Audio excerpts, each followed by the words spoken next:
All right, today is Monday, September 28th. We will go ahead and start our Bible lesson for today. So let's go ahead and begin with a review of our books of the Bible that we've learned already. So we'll start with the Genesis up until where we finished on Song of Solomon last week. So let's go ahead, try to say it with Miss Fulgens.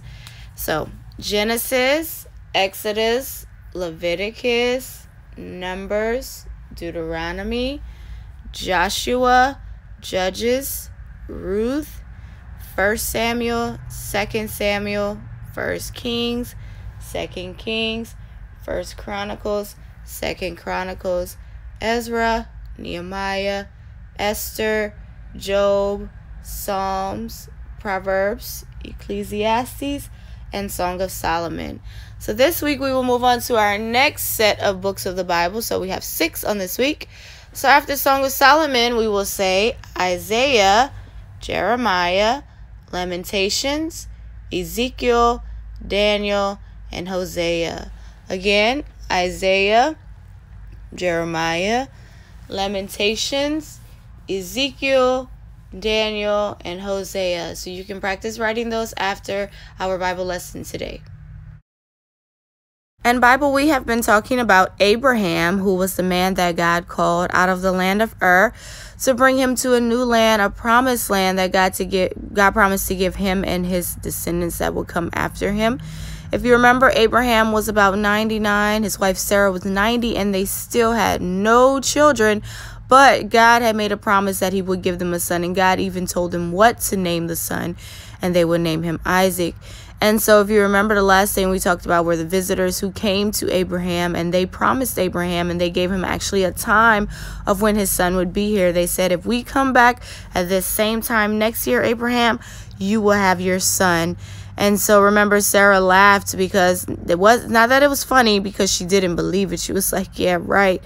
But God told her, is there anything too hard for the Lord? And God made sure to let her know that even in her old age, she would have a son. God could still work a miracle in her and give her a son. We know that God will always keep his promises that he gives us. And so at the right time, God gave Abraham and Sarah their baby boy in their old age. So Abraham was 100 and Sarah was 90 whenever God had blessed them with their son, Isaac. And so they named him Isaac because it means laughter. And if you remember, Sarah laughed whenever the Lord told her that she would have a baby in her old age.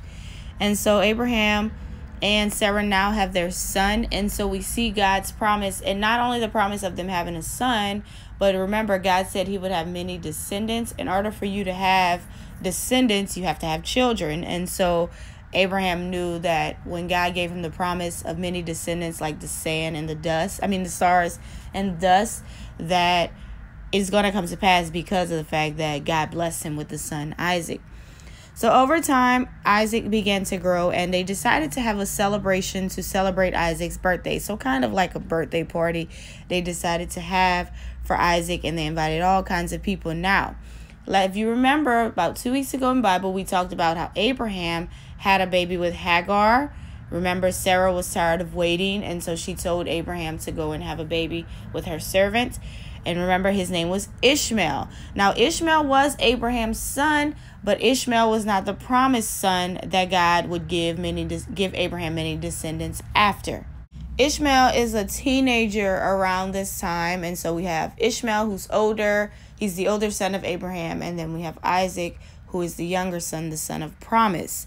And so as the children began to grow up with one another, Ishmael began to kind of like scoff, which means like, pick with Isaac a little bit. And he used to just tease Isaac. And so Sarah had a problem with that. She didn't like how Ishmael would treat her son Isaac. And so she went to Abraham one day and she said, you'll have to get rid of Hagar and her son Ishmael. I don't like the teasing and the mocking. I'm tired of it. She said, send Hagar and Ishmael back to their home in the land of Egypt. And so Abraham didn't want to do that. He's like, well, Ishmael is my son, Sarah. I can't send him away. That's a long way away. I can't just kick him out of the house like that.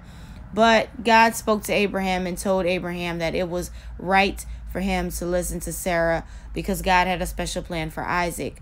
And so God told Abraham that he would bless Ishmael as well, but that the real son of promise was Isaac. And so Abraham, he obeyed God. He told Hagar and Ishmael that they would have to leave. And so he prepared a lunch for them. He gave them water, and he sent them on their way to go back to the land of Egypt.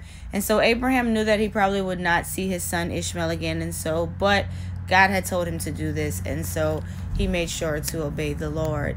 And so God's way is always best. Even when we don't understand God's way, or we feel like, well, could it go this way? We have to follow God's way, because he knows the end from the beginning. And so he knows exactly what is right in a particular situation. And so we just got to trust his way. And sometimes if we don't know which way to go, we just have to ask the Lord to help us out, and he will show us the right way. So Hagar and Ishmael began to travel through the desert.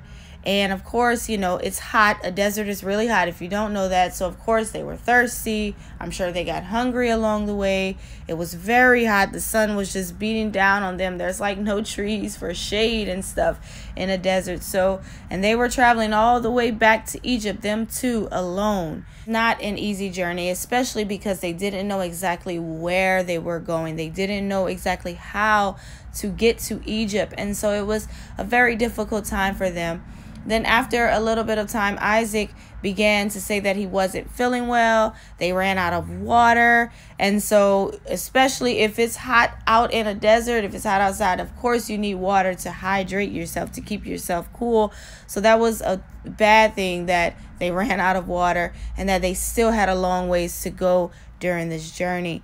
And so Ishmael couldn't travel anymore. He got weak. He got tired. He couldn't travel anymore. And so Hagar began to, kind of get scared, because she's like, my son could die. She's like, I don't know where we're going. We're out here lost in this desert.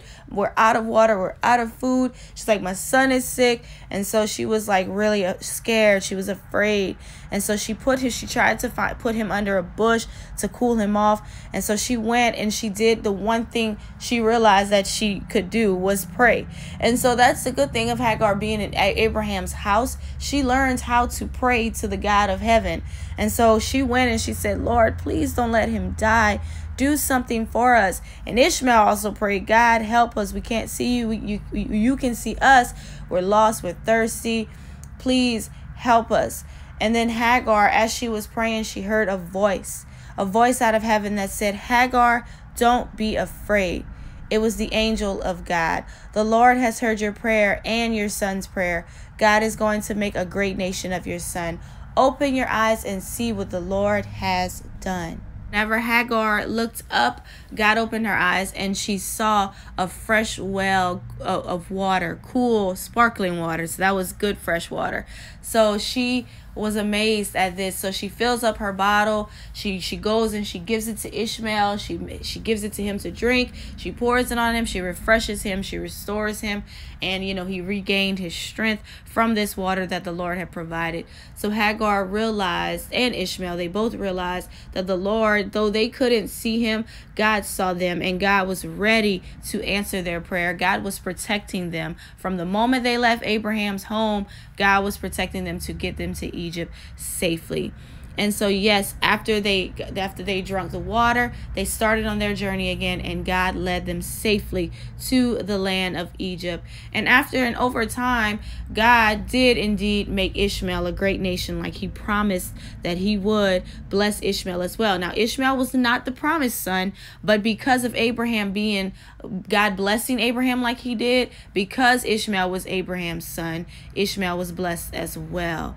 And so that's our Bible lesson on today, talking about Hagar and Ishmael and their journey from Abraham's home to the land of Egypt. And so now back in the land of promise, we have Abraham, Sarah, and their new baby boy, Isaac.